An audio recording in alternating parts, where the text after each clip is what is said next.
Ya, saya juga nggak mau nanti ternyata, ya mohon maaf yang seperti kemarin saya bicara, 142 perusahaan yang ada di Pertamina ini hanya tadi oknum-oknum yang akhirnya menggerogoti Pertamina. Yang namanya pedagang boleh untung, itu hak. Nah ini yang pastikan Pak Budi juga ya sama lah. Kita mau juga tadi mafia-mafia ini harus kita sadarkan. Direstui Jokowi, rencana Erick Thohir restrukturisasi BUMN sikat mafia plat merah. Ditulis oleh Nia Alif dari siwa.com. Periode kedua Jokowi rupanya begitu menakutkan bagi para mafia di negara ini. Bukan hanya mafia migas yang dibuat tak berkutik dengan kehadiran Erick Thohir dan Ahok. Mafia BUMN sebentar lagi akan disikat habis.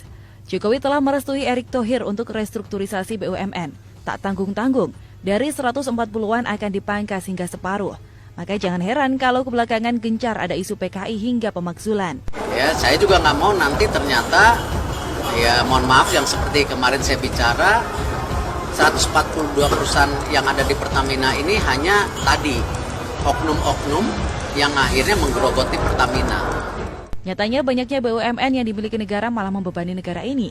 Dahulu kala malah ada istilah BUMN sengaja membangkrutkan diri agar dapat suntikan dana segar dari negara. Era Menteri Rini hal ini seakan lumrah, makanya Jokowi memasang seorang Erick untuk mengatasi semua itu. Sebelumnya dilansir dari medcom.id, Menteri BUMN Erick Thohir menegaskan tidak ada mafia di tubuh perusahaan BUMN melainkan mafia tersebut berasal dari kalangan luar BUMN. Adapun mafia itu yang dinilai Erick mempengaruhi jajaran di perusahaan BUMN sehingga membelot dan berbuat kecurangan. Menurutnya mafia tersebut telah menciptakan oknum-oknum di tubuh perusahaan BUMN yang bisa dikendalikan oleh mereka. Mafia berada di area abu-abu yang melihat adanya suatu peluang untuk mempertahankan bisnis mereka dengan menanam oknum di dalam perusahaan BUMN. Erick mengatakan untuk memperkecil area abu-abu tersebut maka yang harus dilakukan yakni transparansi. Setiap BUMN harus terbuka. Ia menyatakan transparansi menjadi kunci penting dalam pemberantasan mafia dan oknum tersebut. Selain itu, lanjut Erick, pihaknya juga tengah merampingkan jumlah perusahaan-perusahaan BUMN mulai dari induk, anak usaha, cucu usaha, hingga ke cicit usaha. Kini setelah beberapa bulan dari pernyataan Erick mengenai mafia BUMN, rencana perampingan atau restrukturisasi benar-benar diwujudkan. Erick Thohir tak pernah main-main akan keputusannya. Kini ia mulai memilah-milah dan mengelompokkan klaster BUMN. Seperti dilansir CNBC-Indonesia.com, Kementerian BUMN mengupayakan untuk melakukan restrukturisasi perusahaan-perusahaan plat merah dan menurunkan jumlahnya dari 142 perusahaan dan kini tinggal 107 perusahaan. Dalam beberapa tahun ke depan, jumlah perusahaan BUMN akan diturunkan terus menjadi 70 perusahaan plat merah. Menteri BUMN Erick Thohir dalam paparannya kepada Komisi 6 DPR RI menyebutkan, wewenang ini tertuang dalam Keputusan Presiden Nomor 40 Tahun 2020 tentang pembentukan Tim Percepatan Restrukturisasi BUMN.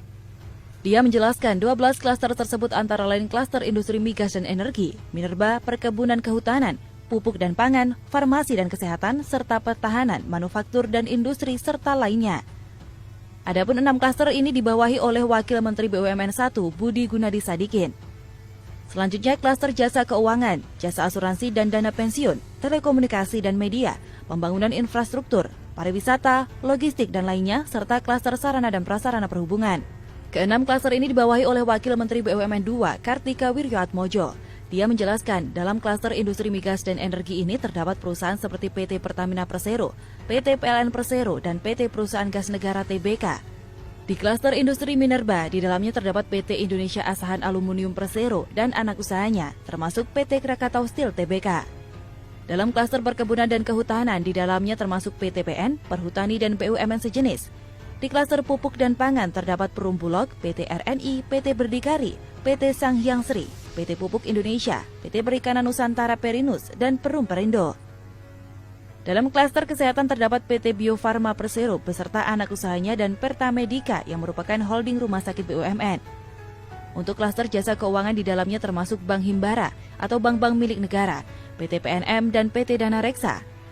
Klaster asuransi dan dana pensiun memuat PT Asuransi Jiwasraya, PT Taspen, PT Asabri, PT Asuransi Jasindo, PT Jasara Harja, PT Askrindo, dan Perum Jamkrindo. Lalu klaster telekomunikasi dan media terdapat PT Telkom Indonesia Tbk, LKBN Antara, dan Perum PFN atau Produksi Film Negara. Dalam klaster pembangunan infrastruktur ada BUMN Karya dan perusahaan semen milik negara. Erik juga menggabungkan perusahaan pariwisata dalam satu klaster, yakni ITDC, Hotel Indonesia Natur, dan Taman Wisata Candi. Terakhir, klaster sarana prasarana yang memuat PT Pelindo, PT Angkasa Pura, PT KAI, PT Garuda Indonesia Tbk, dan Perum Damri. Tentunya kita berharap perampingan tubuh BUMN menjadi awal kemajuan negara ini. Dengan perampingan diharapkan BUMN kita fokus pada kualitas, bukan kuantitas. Selebihnya dengan restrukturisasi tentunya lebih mudah dalam pengawasan. Dari awal Erick Thohir diangkat, kita sudah menaruh optimisme tinggi. Dari latar belakangnya sebagai pengusaha kaya, tentu memudahkan Erick untuk mengatur BUMN. Meski awalnya ia mengaku sering diteror hingga memutuskan tak akan lama menjadi menteri, kini akhirnya semangat Erick kembali lagi.